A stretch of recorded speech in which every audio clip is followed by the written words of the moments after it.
since June 4th, June 6th, which is over 300,000 now. None of it so far is from Washington D.C. or any entity in Washington D.C. So we'll have that money coming in, you know, the Republican money and stuff. But that money that I raised so far was all, and most individuals. I think about 25,000 of it PAC money, but that was local tax. No, Washington money. So I think we're in a pretty good position here. People are getting energized.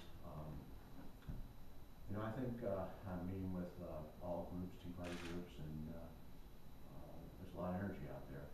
And like I said in my comments, that people are waking up because they know that it just doesn't make sense. You can't spend this kind of money if things are going to get better. And where we're headed. And I noticed some things going on. Congress this week is supposed to go on recess. I think they're going to take a 6-week recess, and we're going to do a 5-week recess. And I don't know if they're going to pass it, but the appropriation to support our troops over in Afghanistan and Iraq, and if they don't pass that, our troops are going to be really hurt for the rest of the summer. And that right now it's being held up by the majority, my understanding. So we definitely got to support our troops. And my thinking is, if you're in a war, you go and win, you go fight it to win, not just to go there, go anywhere, and not fight to win. And so you go there, you fight to win, and you get there, get the job done, and you come home. That's what we need to do. So, questions? Yes, You mentioned Greece. And my understanding, the biggest problem in Greece is the bureaucracy. They have so many federal, state, local employees, and their pension plan is unbelievable. They can retire at age 50. The average Greek has to work till age 70. That's no different than what we already got. You know, we have state, federal, city employees have a pension plan. They can retire at age 50. It's unsustainable. Everybody's living longer. Nobody really appreciates that. But you can't retire at age 50 and live another 35 years and expect the taxpayer to fund it. But the employees union, I mean, your opponent, I mean, that's a lot of his money. I mean, can you stand up to the union? The government union? oh yeah, they're not going to, probably not going to support me. I think the easiest way to answer that question is if adjustments aren't made, you know, early on, the longer you wait. I'll give you an example. Right now in Ohio, you know, we have an $8 billion budget problem. I'm talking about the whole state budget now. From the next biennial budget, we start working on it early next year, and everybody knows it. Okay, but the governor, who's the chief executive, is the CEO of the state, and it's been frustrating for me as a sitting state senator that they're not coming forward with some plans or options to how to address this big problem we got coming. This big, you know, problem we got coming, and the point is, and I think you find this in your own budget at home or your business. If you got a problem, the longer you wait and put it off, your options become less, and your options aren't as good. And that's what state Ohio's going. Okay. Now, federal government's doing the same thing, except they just borrow and print money.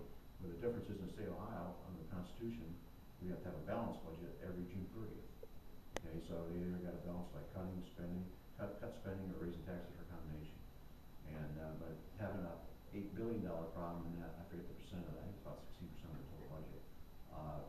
That's a big problem. We saw a little bit of that last December. We had $851 million hole because when the governor put in there, us in the Senate, we told the governor, if you're going to put BLTs as a revenue, video lottery terminals on the racetracks, that you need to put on the ballot in November. The people vote on it. Okay, it was pretty clear in our Constitution.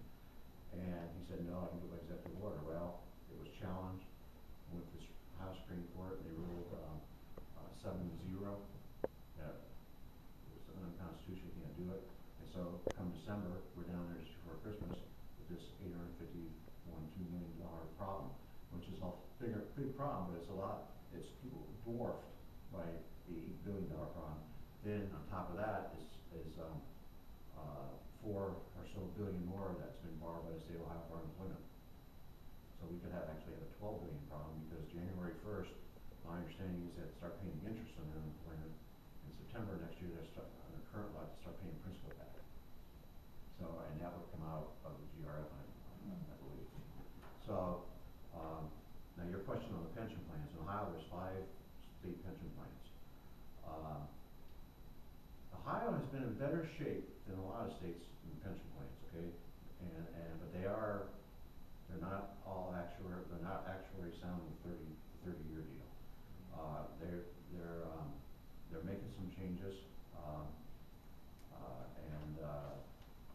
you know, the way the Ohio pension plans work, each pension plan, PERS and STRS all have 4. And then major changes, sometimes it takes legislation, goes through the Ohio Retirement Study Council, and they work back and forth.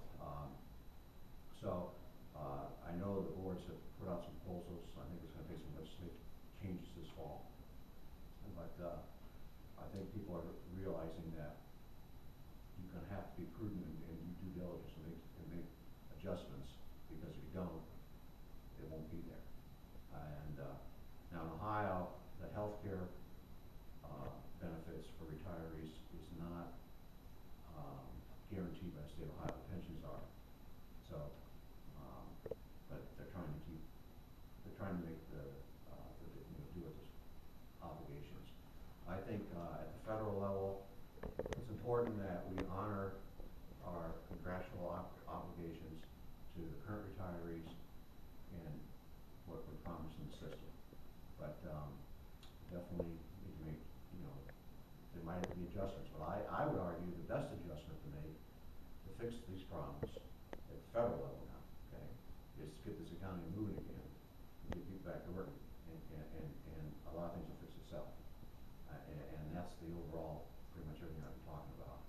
A lot of the problems of funding Social Security and Medicare in the future, a lot of those problems would probably go away if we get this thing turned around.